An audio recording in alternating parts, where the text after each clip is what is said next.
гостях у «Вечернего экспресса» известный абхазский блогер Абсырт Канджария. Абсырт, добрый вечер. Здравствуйте. Спасибо, что нашел время, пришел к нам в студию. Хотя хотел тебя представить, Абсырт Канджария, но многие тебя знают как блогера Бориса Лодкина. А почему Борис Лодкин-то? Откуда появился такое? Это еще до войны история. Был такой персонаж Лодкин у дауровского романа «Золотое колесо». И его сын меня так прозвал еще до войны, и так как-то оно и закрепилось. Первый раз зарегистрировался в интернете именно под этим именем, под этим ником, так и... Ну ты же один из старожилов интернета в Абхазии. Сколько лет уже вообще? Ну, с 2001 года примерно. Ну как интернет появился? Да. И с того времени как Лодкин? Да.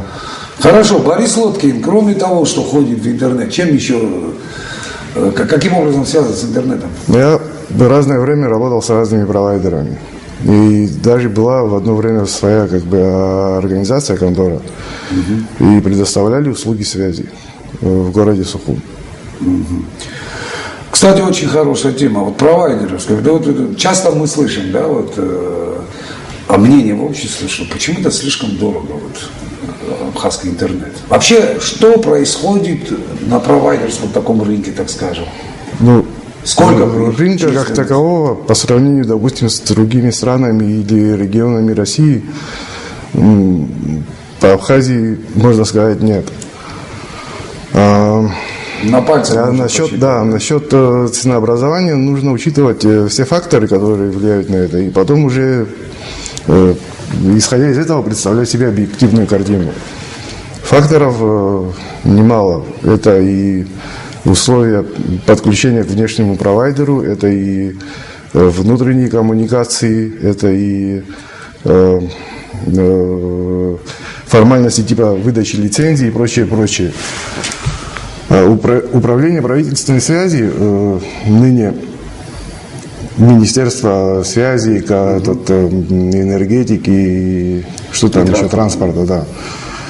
При нем есть такая служба Госсвязьнадзора. Он занимается, да, он, конечно же, прослеживает. Раньше у него не было таких технических возможностей, но сейчас они уже намного объективнее, работают. Контрольные функции есть у них? Да, вот именно контрольные функции и защита прав потребителей, вот типа этого.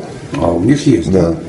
Они обязывают провайдеров соблюдать там те или иные нормы, которым придерживаются другие провайдеры, допустим, в других странах. Абсолютно. Вот скажи ты мне, какая средняя цена сегодня, приблизительно, какие расценки на мегабайт интернета?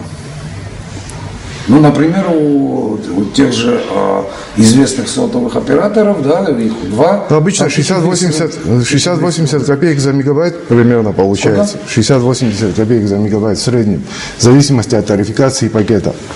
Это одно, а сам интернет, чуть больше 1000 рублей за мегабит, если безлимитный тариф. И потом безлимитные тарифы в основном предоставляют провайдеры не мобильные, то есть провайдеры волоконно-оптических систем связи или же беспроводных типа Wi-Fi или WiMAX LTE. Местный провайдер ведет легальную деятельность, он подключен к внешним провайдерам на основании международных тарификаций. Цена примерно, в мое время было это порядка 5000 рублей за мегабит. 4,5-5 рублей за мегабит. Этот мегабит в зависимости от тарифного плана можно разделить от 8 до 16 абонентов, одновременно подключенных абонентов. Исходя из этого, можно уже высчитывать ту цифру, которую провайдер получает, перепродавая сам трафик. Это зависит от количества трафиков, да? Сколько будет потребителей на общую конечно же. Наши провайдеры в основном берут ценами, тогда как в России больше берут объемами. Да. И вот именно отсутствие объемов, собственно, обуславливает именно такой подход к деятельности. Сколько приблизительно пользователей интернета? И кто-нибудь подсчитывал вообще в Абхазии?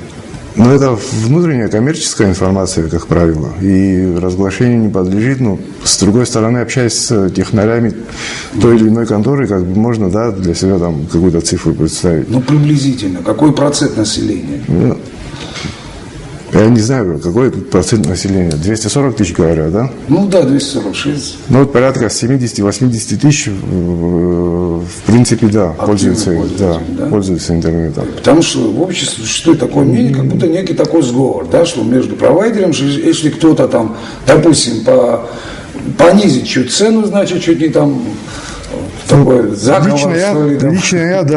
Лично я не знаю, чтобы кто-то о чем-то договаривался, не присутствовал. Каким-то слухам верить тоже как бы смысла нет. С другой стороны... У них есть возможность, у меня вопрос. Возможность есть, конечно. Снизить цену.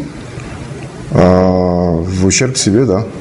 Внутренние и экономические отношения между ними я, правда, не знаю, и потому так как бы более категорично что-то утверждать я не могу, потому что не знаю объективной информации. То есть между ними может быть такая живая конкуренция, да, вот по цене образования? Живую конкуренцию, в принципе, мы наблюдаем и так, плюс-минус.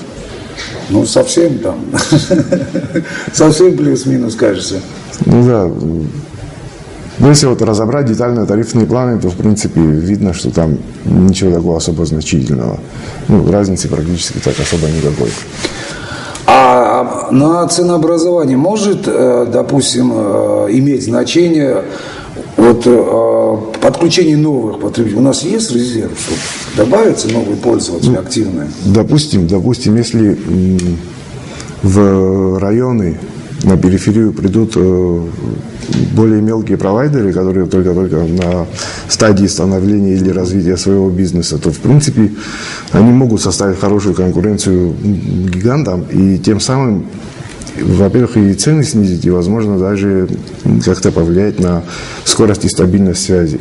А что будет происходить на рынке? Укрепление вот этих мелких компаний или же, наоборот, раздробление и появление новых провайдеров, мелких провайдеров, которые имеют, допустим, я думаю, все-таки 5-10 клиентов? Более-менее это так называемая глобализация. То есть все эти мелкие провайдеры будут объединяться.